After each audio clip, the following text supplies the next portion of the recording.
Hi, in today's tutorial, I'm going to show you how to get a domain from GoDaddy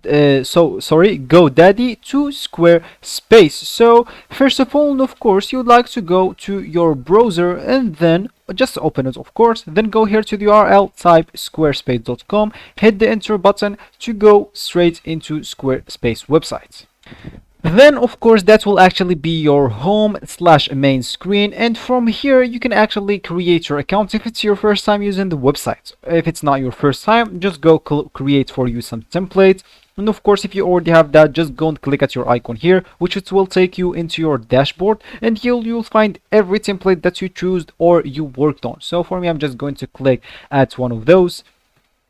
I'm just going to click at the first one, click at view or go to website. So here I actually can edit my website if I want by clicking here. So as you can see, if I click there, I will be able to edit the sectors, and whatever sector I want I can edit it, even text, even add blog, or do whatever I want here. So let me just click done. I don't care about that. So here all you need to do, just go and click at settings, and here you'll click domains here.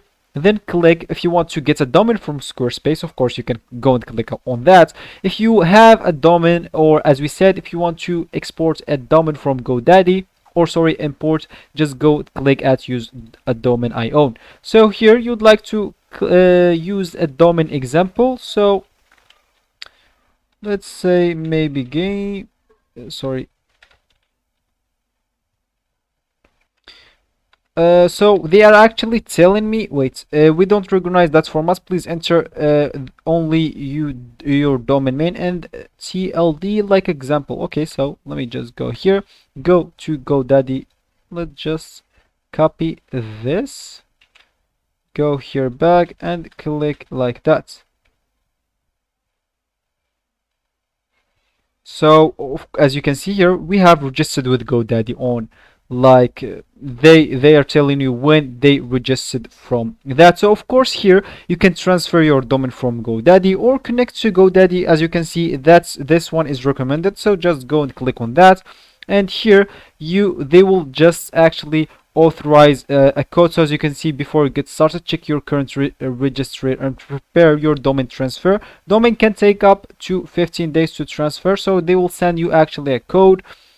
All you need to do, just go and log in into your current provider. Just write down the code here, register it, make your payments, then the review, then you'll be good to go. So that will be actually for the tutorial. I hope you like it. Thanks for watching and goodbye.